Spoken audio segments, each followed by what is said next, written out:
Hello, I'm Dick. And I'm Eric, and we're the Annuity guys.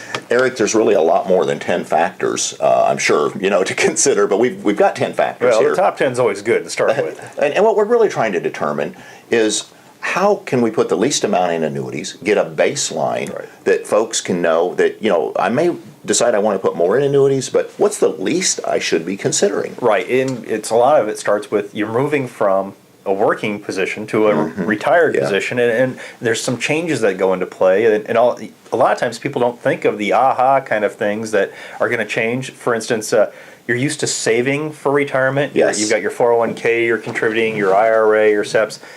Well, guess what? Now you're in retirement. Those dollars don't need to be put into those types of accounts anymore. So you automatically increase or decrease your what you need by factoring those things out of your budget. And Eric, I was just thinking that can amount to $10,000 to $20,000 a lot of times, or more. That folks, especially as you're getting closer to retirement, you're playing catch up. Yeah, I was gonna say you're playing the makeup game. Yeah, exactly. So that's a big difference. Yes, it is. And one other thing is taxes. There's a lot of savings that you get from taxes initially. Well, exactly, because you're paying into Social Security, your FICA, you're putting dollars, and that's over 7% for most people there. So it's, if you think about that, you're no longer contributing to that fund. Yes. You're starting to get ready to hopefully pull some dollars out of that fund. So that's another saving. So if you look at the combination usually of 401ks and what you're putting in there combined with what you're putting into taxes, that can be significant. And then there's even more benefits depending on what state you live in. That's what I was just going to say, because there's some states that don't tax retirement income at all, and there's some states that don't actually have a income tax. So, and sometimes it's worth moving maybe time to relocate to one of those states that don't. And if you're fortunate enough to be in one of those states now.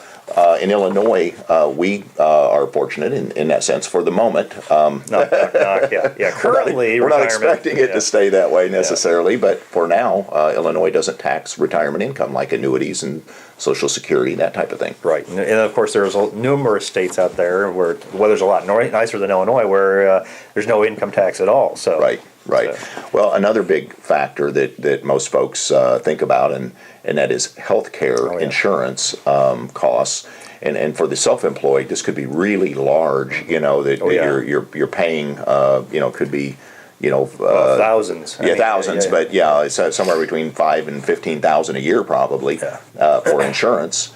And then that's going to drop off when you're Medicare eligible. Right. Once you get to that, it's going to drop dramatically. Once you get to that eligibility factor, it makes a significant difference. So it can for a lot of people. So and then of course the other thing you have to take into consideration is pension income and Social Security income. So all of a sudden you've got sources of income that are coming in that you're not used to, and hopefully it's a better surprise than even the working aspects. Your investments, and you may already have an annuity or something of that nature that you can look at and say, well, hey, this is a future income stream that I can rely on.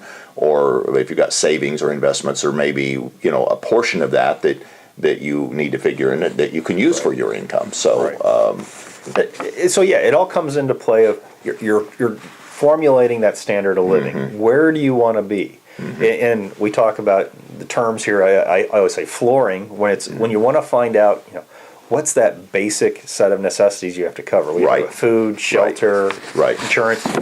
There's a core set that you need to get covered. And once you've covered that floor, a lot of times you're using pensions and Social Security. In addition to then what you need to get to, annuities is a logical participation for. Well, and once you come down to this point, of flooring and determining, you want to take your income and you want to add your income streams together. You want to take that reasonable level, that standard of living, what those expenses are, and you want to subtract that from the income. Now you're going to have one of two things. You're either going to have a shortfall or you're going to have a surplus of income. And it's from those two numbers that you want to determine what is your baseline for the least amount of money you should put in annuities. And if you have a shortfall, then what you really want to be looking at is how can I cover that shortfall? If I need $20,000 in additional income a year or $40,000 or whatever, and in this certain length of years I'm going to need it in. There's ways to ladder annuities, to defer annuities. But you should, that way you can back into it and solve for that. get the least amount that you need. You may want to put more into annuities, but you should start with the least amount, Right. knowing what it is. It's starting with what's the target. Yeah. Let's make sure we Yeah. hit the target. That way you're covering that income expense that you want covered. Right. Make sure you're good there. And then obviously, yes, we talk about factoring for inflation, either through laddering of other products or your equities investments. Those are all options. And then when you are done with that, you say, hey, all right, if you got a surplus, Okay. what's your growth strategy? Do you want safe money growth? Because I talk a lot about sequence with returns with my clients. Yes.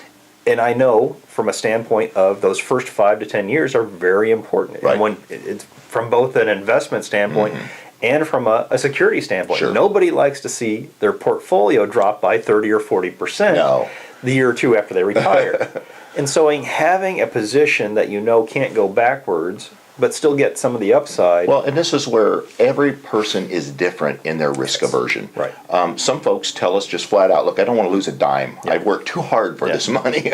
There's other folks that say, look, if I knew I had part of it that was really secured, I'd feel a lot more comfortable to go out and invest in a good way, maybe a little more aggressively, maybe not into the speculation realm, but invest aggressively, and then they'd sleep well at night. Exactly. So, You've got your baseline taken care of. Yes. You can afford to be a little bit more aggressive. Now, Right. You're going to ride some of the ups and downs, Right. but that's what goes with being more aggressive. and so that's how you determine the baseline. It's kind of easy, once Yeah. you've determined how much you're willing to lose or risk. So it's a key there is working with somebody that knows exactly how to walk you through these factors and help you achieve the goals that you're looking for. Well, and you hit on the key, Eric. We talk about it in practically every video. Folks just working with the right experienced planner, retirement planner, financial planner, someone that is, when it comes to annuities, that really has a specialization in income planning and annuities and access to everything, because it makes a huge difference in your potential outcome.